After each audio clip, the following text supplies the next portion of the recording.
Halo pemirsa JPR TV dari Sabang sampai Merauke, dari Miangas hingga Pulau Rote.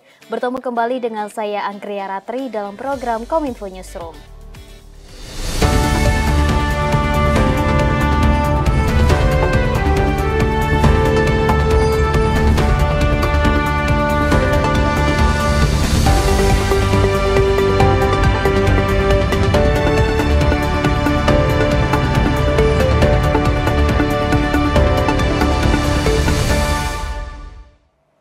Kita ke informasi yang pertama pemirsa. Menghadapi gugatan perselisihan hasil pemilihan umum di Mahkamah Konstitusi, Ketua Komisi Pemilihan Umum Republik Indonesia Hasyim Asyari mengatakan pihaknya akan menghimpun seluruh koordinator beserta anggota Divisi Hukum KPU daerah.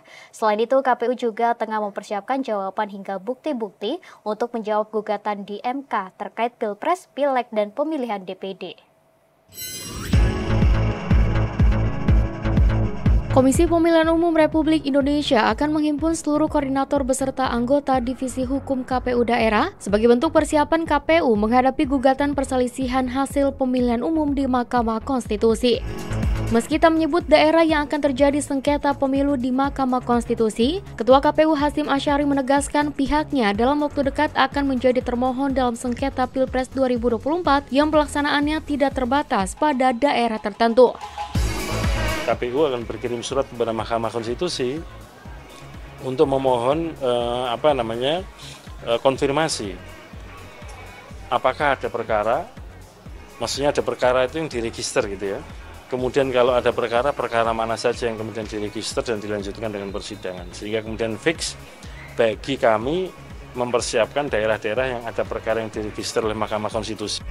Hingga saat ini terdapat 2 gugatan sengketa Pilpres 2024 yang didaftarkan ke Mahkamah Konstitusi. Sementara itu, pada pemilihan legislatif, Mahkamah Konstitusi telah mencatat lebih dari 250 gugatan hingga 12 gugatan untuk pemilihan DPD. Menteri Koordinator Bidang Pembangunan Manusia dan Kebudayaan Muhadjir Effendi menyebut Pelabuhan Bandar Bakau Jaya di Lampung Selatan akan dioperasikan melayani penyeberangan kendaraan berat jelang mudik Lebaran. Menko PMK menegaskan agar para sopir dan pelaku usaha memperhatikan kapasitas muatan agar tidak membahayakan keselamatan.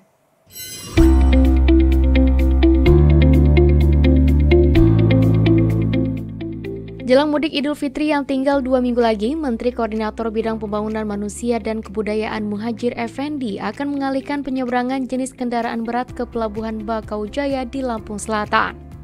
Pengalihan ini merupakan antisipasi kemacetan panjang kendaraan yang masuk dan antri ke dalam pelabuhan saat masa mudik berlangsung. Muhadjir meminta pengalihan pelayanan penyeberangan kendaraan berat turut memperhatikan kapasitas muatan dan daya angkut kendaraan. Pasalnya, Pelabuhan Bandar Bakau Jaya memiliki tinggi yang berbeda dari pelabuhan pada umumnya. Selain itu, juga untuk menjaga keselamatan bersama. Terutama pada para sopir, pengemudi, truk berat tidak boleh melampaui ketinggian. Jadi tidak boleh melampaui overload, melampaui batas kapasitas berat, kendaraan, juga tidak boleh ketinggian. Jadi ini juga saya mohon nanti perhatian kepada para pengemudi untuk disiapkan betul, jangan sampai dilarang menyeberang karena tidak mematuhi ketentuan itu. Pemirsa, Kepala BNPB Letjen TNI Suharyanto memastikan pemerintah telah menyediakan bantuan dana bagi rumah yang rusak akibat gempa di Pulau Bawean, Kabupaten Gresik. Besaran bantuan dana dianggarkan mulai 15 juta hingga 60 juta rupiah tergantung tingkat kerusakan.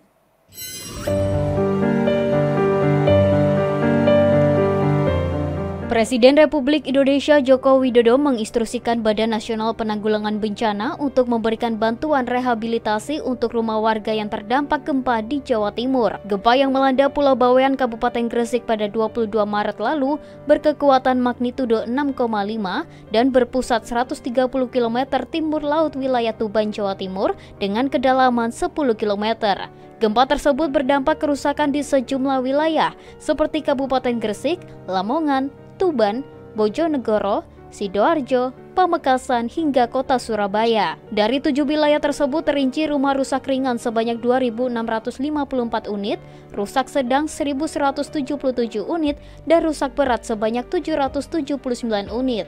Untuk meringankan beban warga terdampak, pemerintah telah menyediakan bantuan bagi warga yang rumahnya rusak. BNPB mengklasifikasikan besaran biaya perbaikan rumah di antaranya Rp60 juta untuk rumah rusak berat, kerusakan sedang 30 juta, dan rusak ringan sebesar Rp15 juta. Terkait mekanisme penyaluran biaya akan dibahas secara menyeluruh oleh Kepala BNPB dalam rapat koordinasi percepatan penanganan pasca bencana bersama Gubernur Jawa Timur dan Kepala Pemerintahan Kepulauan Bawean. Kepala BNPB Letjen TNI Suharyanto menyatakan pemerintah pusat maupun pemerintah daerah akan berupaya maksimal untuk mempercepat proses perbaikan rumah warga yang terdampak gempa. Bantuan rehabilitasi akan diberikan setelah masa tanggap darurat yang ditetapkan oleh Pemkab Gresik selesai. Namun selama masa tanggap darurat, pemerintah akan terus memberikan bantuan berupa makanan dan minuman siap saji, matras terpal, dan tenda. Sesuai petunjuk Bapak Presiden, yang rusak berat rumahnya itu diganti 60 juta, yang rusak sedang 30 juta, yang rusak ringan 15 juta. Kriteria rusak sedang ringan beratnya sudah ada, kita sudah punya juknisnya. Ya. Tapi kalau kita lihat sepanjang jalan sepintas tadi ya banyak yang rusak sedang dan berat. Pasca gempa langka yang terjadi di Pulau Bawean, Kabupaten Gresik, Jawa Timur berkekuatan magnitudo 5,9 dan 6,5 pada Jumat 22 Maret 2024, Badan Meteorologi, Klimatologi, dan Geofisika telah menurunkan sejumlah tim untuk memonitoring dan meneliti pemicu gempa yang bersifat destruktif dengan guncangan spektrum meluas.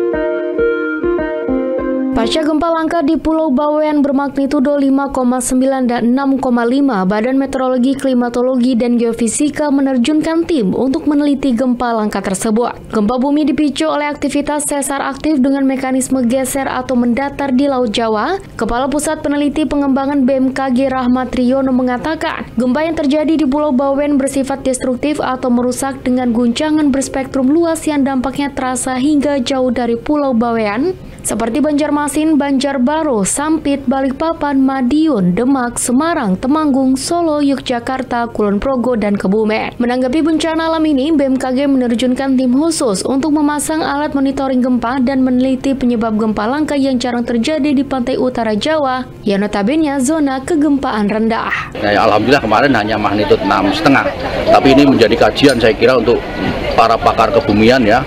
Potensinya berapa di sana, potensi magnitudo maksimumnya. Jadi untuk upaya mitigasi supaya jelas lagi, kalau selama ini kan ancaman tsunami hanya di selatan pantai selatan Jawa ya, dan pantai barat Sumatera dan seterusnya, tapi pantai utara itu jarang sekali kita menyampaikan bahwa di sana ada rawan tsunami. Pemirsa, Polresta Bandara Soekarno-Hatta Tangerang menggagalkan percobaan perdagangan orang terhadap 10 calon pekerja migran ke Serbia. Dari keterangan polisi, para calon korban TPPO akan dipekerjakan sebagai tukang kayu di pabrik furniture di Serbia. Modus gaji besar hingga puluhan juta rupiah digunakan pelaku untuk menjebak calon korban. Polresta Bandara Soekarno-Hatta Tangerang, Banten mengungkap dugaan kasus tindak pidana perdagangan orang terhadap 10 calon pekerja migran Indonesia. Ke-10 calon PMI tersebut akan dikirim ke Serbia untuk dipekerjakan di pabrik furniture secara non-prosedural. Pengungkapan kasus ini bermula dari informasi pemberangkatan 10 WNI pada 17 Maret 2024 melalui Terminal 3 Bandara Internasional Soekarno-Hatta ke Malaysia dengan tujuan akhir ke Serbia. Usai melakukan pemeriksaan bersama Badan Pelindungan Pekerja Migran Indonesia, diketahui ke-10 WNI tersebut merupakan korban TPPO. Dari keterangan polisi, modus gaji besar hingga puluhan juta rupiah per bulan digunakan pelaku untuk menjebak ke-10 WNI tersebut. Dari penyelidikan polisi, ketiga pelaku memiliki peran yang berbeda-beda.